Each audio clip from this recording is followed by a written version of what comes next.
विश्वेश्वराय वरदाय स्वरप्रियाय लंबोदराय सकलाय जगद्विताय नागाननाय श्रुतियज्ञविभूषिताय गौरीसुताय गणनाथ नमो नमस्ते। श्री गणपते नमो नमः। श्री हनुमान जी महाराज की जय। मनोजवम मारुततुल्य वेगम जितेन्द्रियं बुद्धिमतां वरिष्ठं वातात्मजमानयुद्धमुख्यं श्रीरामदूतं शरणं प्रपद्ये। श्री हनुमान जी महाराज की जय। श्री रामचंद्र भगवान की जय। ओम श्री गायत्री माता की जय। श्री सोमनाथ महादेव की जय। श्री कृष्ण कन्हैया लाल की जय। बालकृष्ण लाल की जय। डोंगरे जी महाराज की जय। श्री सुखदेव जी महाराज की जय। ओम श्री व्यास नारायण भगवान की जय। भारत माता की जय। ओम नमो भगवते वासुदेवाय। ओम श्री भागवत भगवान जी महाराज की जय। आज की कथा अपने श्री कृष्ण परमात्मा ने सरस रीते संभळावीए एवा भाव साथे आजनी तारीख है 25મી एप्रिल वैशाख सुद नोम शनिवार नो दिवस है। गणपति महाराज हनुमान जी महाराज ने वंदन साथे श्री बांके बिहारी महाराज की जय। एक दिवस श्री कृष्ण भगवान ने ख्याल आव्यो के जरासंघे अनेक राजाओं ने कैद राख्या छे अने जरासंघ आ बधा ज राजाओं बलिदान करवाना छे। आ अभागी राजाओए श्री कृष्णनी सहाय याची। एवामां नारदजी युधिष्ठिर तरफथी राजसूय यज्ञमां आवવાનું आमंत्रण लईने आवे छे। श्री कृष्ण बधुं जाणे छे छतां उद्धवजी ने पूछे कि आमांथी क्यू काम पहेલું करવું। उद्धवजी कहे आप बधुं जाणो छो छतां पण मारुं तमे बहमान करवा पूछो छो तो कहूं छुं कि आप हस्तिनापुर पधारो। राजसूय यज्ञ माटे दिग्विजय करवो पड़े। दिग्विजयमां जरासंघने पण जीतवो पड़शे। आम त्यां जवाथी बंने काम सिद्ध थशे। भगवान राजसूय यज्ञमां पधार्या छे। अनेक योद्धाओने दिग्विजय करवा जुदी जुदी दिशाओमां मोकल्या। एमां अनेक राजाओनो विनाश थयो छे कि जरासंघ बाकी छे। भगवान विचार करे कि जरासंघने कपट कर्या वगर जीताय एम ज नथी। તેથી કહે છે કે હું અર્જુન અને ભીમસેન બ્રાહ્મણના વેશનો ધારણ કરીને ત્યાં જઈ અને દાનમાં ભીમસેન તેની સાથે દ્વંદ્વ યુદ્ધની માંગણી કરે। જરાસંઘને બારણે આજે શ્રી કૃષ્ણ ભીમ અને અર્જુન બ્રાહ્મણ બનીને આવ્યા છે। જરાસંઘ તેમને દાન આપવા કહે છે। દાનમાં દ્વંદ્વ યુદ્ધની માંગણી કરવામાં આવી છે। પછી તો જરાસંઘ અને ભીમ વચ્ચે દ્વંદ્વ યુદ્ધ થાય। 27 દિવસ સુધી યુદ્ધ ચાલે પણ જરાસંઘ મરતો નથી। भीमे फरियाद करी कि मार खाई खाई ने मारो दम निकली गयो। हवे तमे अने पाछा तमे मौज करो छो। कृष्ण भगवान ने कहे श्री कृष्ण कहे तू मारी सामे जोया वगर लड़ाया करे छे तेथी जरासंघ मरतो नथी। तू जरासंघ जोड़े लड़े ने त्यारे मारी सामे जोईने लड़जे। हूँ तने युक्ति बतावीश तू ते प्रमाणे करजे तेथी जरासंघ मरी जशे। भीमसेन जरासंघ साथे लड़ता लड़ता श्री कृष्ण सामे जोए छे। एमना कह्या मुजब करीने भीम जरासंघनो अंत लावे छे। श्री कृष्ण परमात्मा है જ્યારે ભીમ प्राण है और अर्जुन जीवात्मा है। वृद्धावस्था प्राण बहु अकड़ाय है। प्राण परमात्मा सन्मुख जाए तो भीम जे प्रमाणे जरासंघ ने मारी नाख्यो। दांतण ने चीर ना जे फाडिया कही नाखे ने हवे दांतण ज बंधी गया। आ काळवा चूक 2-3 2 है वरी कंईक 10 રૂપિયાનું એક નંગાઈ છે खबर नहीं આપણે કોઈ લીધું નથી પણ દાંતણ એવા બંધ થઈ ગયા। પણ દાંતણે જે રીતે ચીર કરીને अलग करी नाखे ने एम जरासंघ ने चीरिया करी नाख्या अने ए रीतना मरण शरण थयो। हवे राजसूय यज्ञमां अनेक ऋषिओ भेगा थया छे। यज्ञमां प्रथम पूजा कोने करवी प्रश्न आव्यो छे। सौ कहे पहली पूजा श्री कृष्णनी थाय परंतु शिशुपालना कह्युं नहीं। ए उभो थईने श्री कृष्णने गाळो आपवा लाग्यो। श्री कृष्ण शांतिथी ते सांभळी रहे छे पण उद्धवजी थी असहन थतो नथी। उद्धवजी कहे श्री कृष्णनी हार नथी जीत छे। शिशुपाल क्रोधने आधीन थयो अने पण श्री कृष्णे क्रोधने हराव्यो छे। ए पोतानी निंदा सांभळे छे छतां पण तेમને જરાય पण क्रोध आवतो નથી। आ श्री कृष्णनो क्रोध विजय छे। रासलीलामां काम विजय छे। श्री कृष्णने क्रोध आवतो નથી। जो तेમને क्रोध आवे तो जगतमां कोई बाकी रहीने हलन चलन थई जाय। 8 पॉइंट थई जाय। ए भूकंप आवे साप બધું। श्री कृष्ण अति शांत है। सभा में पूजा थई त्यारे जे शांति हती ए ज शांति सभा में शिशुपाल गाळो आपे छे त्यारे पण छे। શિશુપાલની 100 ગાળો પૂરી થઈ ગઈ, મર્યાદા પૂરી થઈ ગઈ. પછી શ્રી કૃષ્ણે શિશુપાલનું મસ્તક સુદર્શન ચક્રથી ઉડાડી દીધું અને શિશુપાલનો ઉદ્ધાર કર્યો છે. રાજસુ યજ્ઞમાં બધા જ રાજી થયા, એકલો દુર્યોધન નારાજ થયો છે. દુર્યોધન બહુ જ અભિમાની છે. અભિમાન વધે ત્યારે ચાલ પણ બદલી જાય, અક્કડ થઈને ચાલે. એ પગ લપસતા પડ્યો ત્યારે દ્રૌપદી બોલ્યા, આંધળાના છોકરાઓ આંધળા જોઈને એ કર્કશવાણીમાંથી મહાભારતની શરૂઆત થઈ છે. કર્કશવાણીમાં કલહ ઉત્પન્ન થાય છે. તમારા ઘરમાં ગમે તેવો પ્રસંગ આવે પણ કર્કશ શબ્દ બોલશો નહીં. આ જીભ કોઈને મેળવું મારવા માટે કે કોઈની નીતા કરવા માટે નથી આવી. આ જીભ તો મધુર બોલવા માટે છે.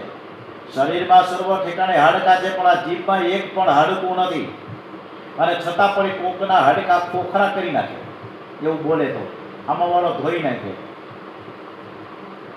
સૂતજી સાવધાન કરે છે કે શ્રી કૃષ્ણ ભગવાન હસ્તિનાપુરમાં રાજસુ યજ્ઞમાં પધારેલા એ વખતે દ્વારિકામાં સાલ્વ રાજા યુદ્ધ કરવા માટે ગયો છે. પ્રદ્યુમ્નજી સાથે ભયંકર યુદ્ધ થયું છે. શ્રી કૃષ્ણને ખબર પડતા તેઓ દ્વારિકા પધારે છે. સાલ્વ, દંતવક્ત્ર, વિદુરથ બીજા અનેક રાજાઓનો વિનાશ કર્યો છે. આ બાજુ દુર્યોધને કપટ કર્યું, પાંડવોને જુગાર રમવા માટેનું નિમંત્રણ આપ્યું. દુર્યોધન અધર્મથી રમ્યો છે, તેથી પાંડવોની હાર થઈ. પાંડવો વનમાં ગયા. વનવાસમાં પણ પાંડવો મનને શાંત રાખીને ભક્તિ કરતા હતા. એવો વિચાર કરે કે મારા પ્રભુએ જે કંઈ કર્યું છે તે સારું જ કર્યું છે. રાજમહેલમાં ધ્યાનમાં તન્મયતા આવતી ન હતી, જ્યારે વનવાસમાં ધ્યાનમાં તન્મયતા આવે છે. પ્રભુના નામનું કીર્તન કરતા હૃદય પીગળે છે. વનવાસમાં સાત્વિક આનંદ છે. આનંદ આપવા માટે પ્રભુએ એમને વનમાં મોકલ્યા છે. વનવાસ વિના જીવનમાં સુવાસ આવશે નહીં. જગતના મહાપુરુષો વનમાં રહીને તપ કરતા હતા અને એ રીતના મહાન થયા છે. વનવાસ પરિપૂર્ણ કર્યા પછી પાંડવોએ રાજ્યની માંગણી કરી છે, પણ સફળતા મળી નહીં. કૌરવો પાંડવોનું યુદ્ધ નક્કી થયું. એને સમયે બલરામજી વિચાર કરે કે હું ઘરમાં રહીશ તો મારે કોઈના પણ પક્ષમાં રહીને યુદ્ધ કરવું પડશે. મારે આ યુદ્ધમાં કોઈનો પણ પક્ષ લેવો નથી. બલરામજી દ્વારિકા છોડીને જાત્રા કરવા નીકળી પડ્યા. 4 ધામ સપ્તપુરીની બલરામજીએ જાત્રા કરી છે. કુરુક્ષેત્રના મેદાનમાં બલરામજી ઉપસ્થિત ન હતા. અયોધ્યા, મથુરા, માયા, કાશી, કાંચી, અવંતિકા. અયોધ્યા, મથુરા, માયા, કાશી, કાંચી, અવંતિકા, પુરી, દ્વારાવતી ચૈવ સપ્તમ પુર્યત્ર મોક્ષદાહ. આ 4 ધામ સપ્તપુરીની બલરામજીએ જાત્રા કરી છે. સપ્તપુરીમાં 3.5 શિવજીની અને 3.5 વિષ્ણુ ભગવાનની માલિકી છે. અયોધ્યા, મથુરા, દ્વારાવતી એટલે કે દ્વારિકા, આ 3ના માલિક વિષ્ણુ ભગવાન છે. કાશી, અવંતિકા એટલે કે ઉજ્જૈની અને માયાપુરીનો અર્થ છે હરિદ્વાર. આ 3ના માલિક શિવજી મહારાજ છે. 7મી પુરી કાંચી છે. કાંચીમાં 2 ભેદ છે, શિવ કાંચી અને વિષ્ણુ કાંચી. વિષ્ણુ કાંચીમાં વરદરાજ મહાવિષ્ણુ છે, જ્યારે શિવ કાંચીમાં આમ્રનાથ મહાદેવ છે. 3.5 મળીને 7 થાય. દ્વારિકા સપ્તપુરીમાં પણ છે અને 4 ધામમાં પણ છે.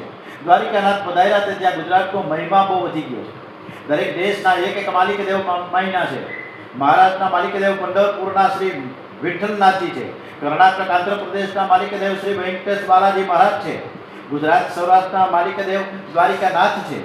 દ્વારિકાનાથ દ્વારિકામાં અખંડ બિરાજે છે. કેટલાક લોકો એવું સમજે છે કે ભગવાન દ્વારિકા છોડીને ડાકોરમાં આવ્યા છે. એવું નથી. ભગવાન દ્વારિકા છોડતા જ નથી. વૃંદાવનમાં ભગવાનનો અખંડ નિવાસ છે. પ્રભુએ બોડાણાને એક સ્વરૂપ આપ્યું છે, પણ પ્રભુએ દ્વારિકા છોડી નથી. દ્વારિકાથી સાત્વિક દિવ્ય ભૂમિ છે. દ્વારિકામાં સમુદ્ર નારાયણ બિરાજેલા છે. દાઉદજી મહારાજની જાત્રાનું વર્ણન કર્યું છે. નેમી સારણીમાં પધાર્યા છે. ઋષિઓ સાથે સત્સંગ કર્યો છે. બલ્લવ રાક્ષસને માર્યો છે. બલરામજીની લીલા પણ અનંત છે. પરીક્ષિત રાજા સુખદેવજીને કહે છે કે આપ મારા ઈષ્ટદેવની કથા કહો. શ્રી કૃષ્ણની કથા શ્રવણ કરતા હજુ મને તૃપ્તિ થતી નથી. મને કૃષ્ણ લીલા સાંભળવાની બહુ જ ઈચ્છા છે. સુખદેવજી મહારાજ શ્રી કૃષ્ણના બાલ મિત્ર સુદામદેવની વાતો કથા કહી સંભળાવે છે. સુદામાજી બહુ સરસ મજાની આ કથા ભગવાનની સુદામા ચરિત્ર એ ભાગવતનો ખૂબ જ અગત્યનો પ્રસંગ છે. અને ભાગવતમાં આ 7મા દિવસની આ કથા છે સુદામાજીની. ભાગવતની કથા કરતા કરતા સુખદેવજીને 2 વખત સમાધિ લાગી ગઈ છે. ત્યારે બીજા ઋષિએ વેદના મંત્રોચ્ચાર કરીને તેને સમાધિમાંથી જગાડેલા. આમાં પહેલો પ્રસંગ છે ભગવાન બ્રહ્માજીને લીલા બતાવે છે તે છે, અને બીજો પ્રસંગ છે સુદામા ચરિત્રનો. સુખદેવજી મહારાજ શ્રી કૃષ્ણના બાલ મિત્ર.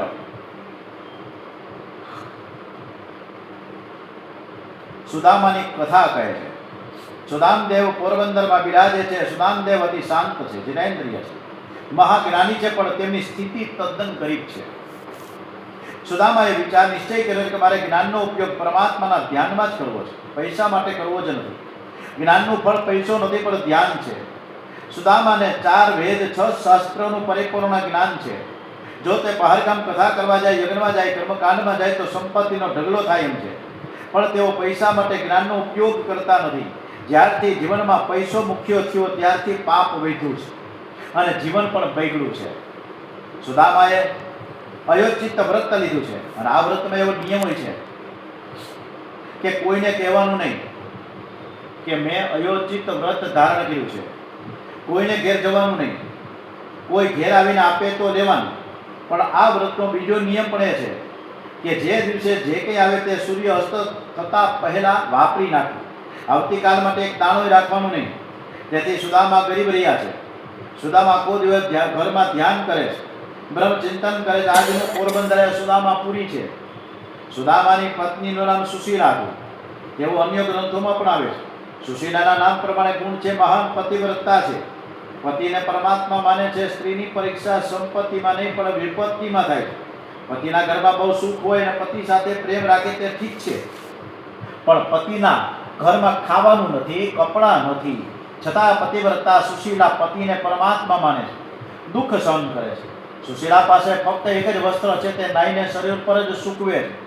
ગરીબીને કારણે ઘણીવાર તો તેઓ બિલકુલ ખાતા પણ નથી, ઉપવાસ કરે છે. છતાં સુશીલાએ કોઈ દિવસ સુદામાને ફરિયાદ કરી નથી કે તમે કેમ કોઈ પ્રવૃત્તિ કરતા નથી, તમે કેમ પૈસા કમાતા નથી. જો સાધારણ સ્ત્રી હોત તો પતિને જરૂર ઠપકો આપત કે તમારે કોઈ પ્રવૃત્તિ જ કરવી ન હતી તો પછી મરણિયા શા માટે, મારી જિંદગી શા માટે બગાડી. સુશીલા મહાન પતિવ્રતા છે. તે આખો દિવસ ઘરમાં બેસીને ભક્તિ કરે, પતિને પરમાત્મા માની તેની સેવા કરે છે. પતિ પત્ની ઘરમાં સત્સંગ કરે, કૃષ્ણ કીર્તન કરે. આવો ગૃહસ્થાશ્રમ સંન્યાસ આશ્રમને પણ શરમાવે છે. સુદામા મહાન જ્ઞાની છે. તેથી ઘણીવાર એમને બોલવાની ઈચ્છા થાય છે ત્યારે ઘરમાં ઠાકોરજીની સન્મુખ જ કથા કરતા. ઘણીવાર પતિને કહે કે તને ફુરસદ હોય તો મારી કથા તું સાંભળ. સુશીલા કથા સાંભળે અને પુનઃ ખૂબ આનંદ પામે.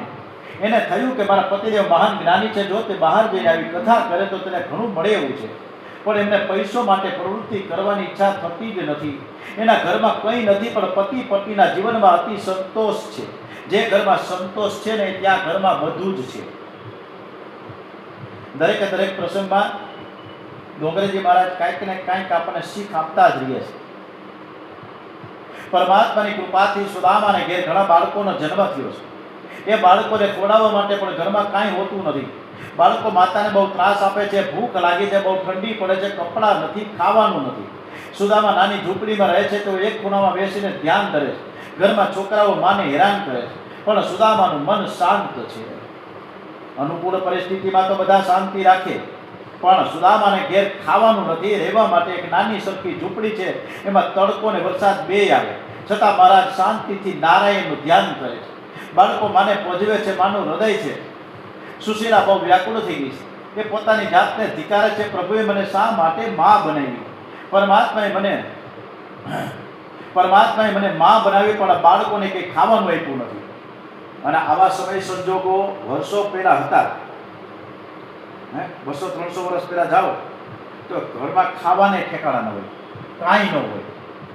અને આવું જૂના જમાનાનું એક પિક્ચર આવી ગયું મધર ઇન્ડિયા, જેના છોકરા વલોપાત કરતા હતા ખાવા માટે. એટલે કાદવમાંથી અનાજ ગોતતી હતી માં, કંઈક દારિયા કે કંઈક ગોતતી હતી અને એ રીતના એ છોકરાઓને ખવડાવતી હતી.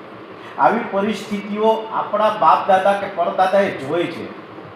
આપણે તો ભગવાનની કૃપા છે કે બધું જ સારું છે, બધું જ છે, છતાં પણ આપણે રોદણા રોઈએ છીએ. તકલીફ આ છે આપણા બધાની. અને ભગવાનને આપણે એમ જ કહીએ કે મારી પાસે કાંઈ નથી.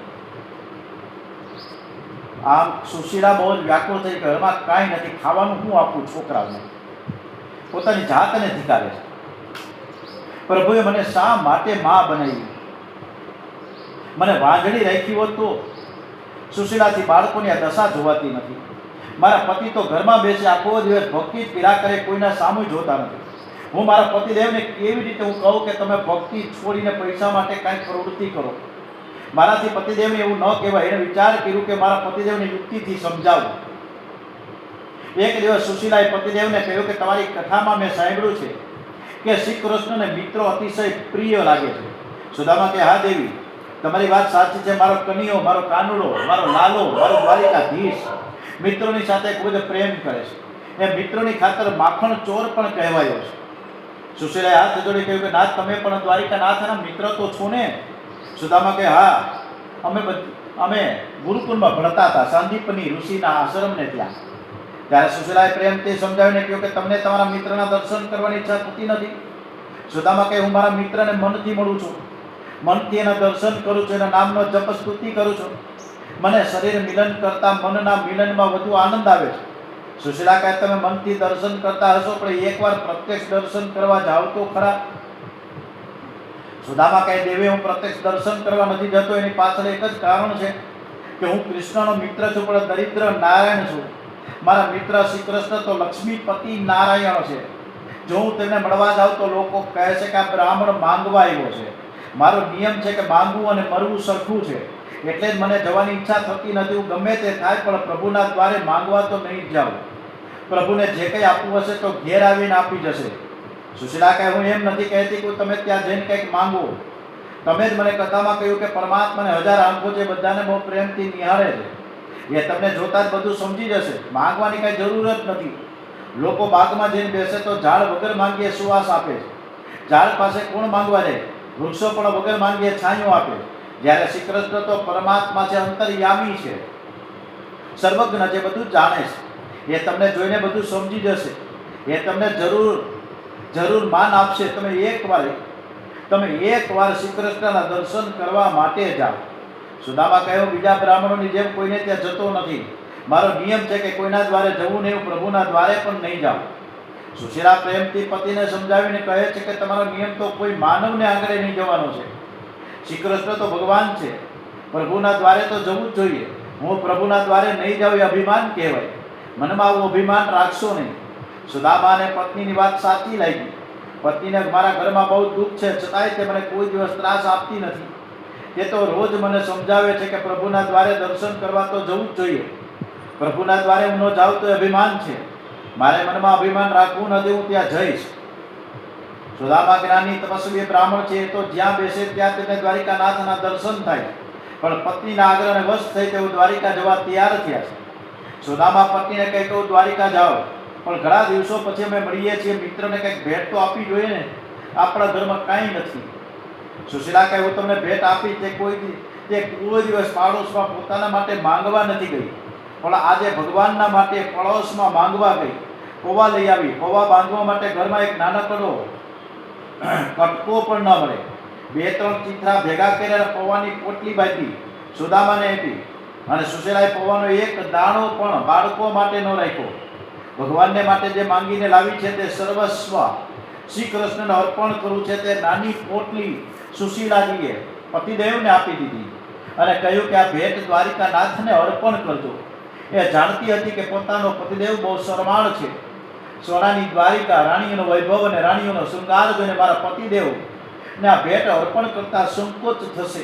એટલે તે કહે કે આ ભેટ આપતા જો તમને સંકોચ થાય તો દ્વારિકાનાથને કહેજો કે તમારા ભાભી આ ભેટ તમને આપી છે. સુશીલા વિચાર કરે છે કે હું દ્વારિકાનાથની ભાભી છું, મારા પતિદેવને તો કાંઈ જોઈતું નથી, પણ ભગવાન મારા બાળકને માટે થોડુંક આપે તો સારું. પ્રભુ આ પૌવા જોશે તો બધું જ સમજી જશે. સુદામા દ્વારિકા જવા તૈયાર થયા છે. ફાટેલી પોતળી પહેરી છે, હાથમાં લાકડીને બગલમાં પોટલી દબાવી છે. સુશીલા ઊભી પ્રેમથી પતિદેવના દર્શન કરે છે. પતિના ગયા પછી સુશીલાને થયું આજે મારા પતિને બહુ ત્રાસ આપ્યો છે. તેઓ કેટલાય દિવસથી ભૂખ્યા છે, તેનું શરીર પણ દુર્બળ છે. પતિદેવને જોતા સુશીલાનું હૃદય ભરાયું છે. આંખમાં આંસુ આવ્યા છે. મારા પતિદેવ ભૂખને લીધે કેવી રીતે ચાલી શકશે? એમનું શું થશે? એમને તો દ્વારિકા જવાની ઈચ્છા પણ ન હતી. હું તો સ્વાર્થી છું કે મેં એને પરાણે મોકલ્યા. દ્વારિકા તો બહુ દૂર છે. રસ્તામાં કદાચ એમને કંઈ થઈ જાય તો. સુશીલાનું હૃદય વ્યાકુળ થયું છે. મેં મારા પતિદેવને ત્રાસ આપ્યો. આમ વિચારીને તો રડવા લાગી છે. સુશીલાએ સૂર્યનારાયણની બાધા રાખી, હે સૂર્યનારાયણ દેવ, મારા પતિ આજ સુધી કોઈના દ્વારે નથી ગયા. એમનું શરીર બહુ દુર્બળ છે. મારા પતિ 15 દિવસથી ભૂખ્યા છે. તમે મારા પતિદેવની સાથે રહેજો. મારા પતિ એ જ મારું સાચું ધન છે. આપ મારા સૌભાગ્યનું રક્ષણ કરજો. હું ગરીબ બ્રાહ્મણી, તમને બીજું તો શું આપી શકું? હું દિવસમાં 3 વખત તમને વંદન કરીશ. ભગવાન ભલે પૈસો ન આપે, પણ મારા પતિદેવ સુખ રૂપે ઘેર પાછા આવે. અને આમ મળાવ્યા છે સુદામાને. અને આવતીકાલે પોષ સુદ સપ્તમીના દિવસે, આજે આ નોમ છે પણ વૈશાખ સુદ નોમ છે, પણ પોષ સુદ સપ્તમી 7મને દિવસે સુદામા દ્વારિકાનાથને મળવા માટે ગયા છે અને જાય છે. તો કેવી રીતે પહોંચે છે, દ્વારિકા શું થશે, આ કથા આપણે આવતીકાલે કહીશું. ઓમ શ્રી કૃષ્ણ કનૈયા લાલ કી જય, શ્રી બાલકૃષ્ણ લાલ કી જય. ઓમ નમો ભગવતે વાસુદેવાય. ઓમ શ્રી ભાગવત ભગવાનજી મહારાજ કી જય. ઓમ શ્રી બાંકે બિહારી મહારાજ કી જય. ઢોકરેજી મહારાજના ચરણોમાં વંદન સાથે, સુખદેવજી મહારાજના ચરણોમાં વંદન સાથે આજની કથા આપણે સમાપન કરીએ. ઓમ નમઃ પાર્વતી પતે. હર હર મહાદેવ. હર ભારત માતા કી જય.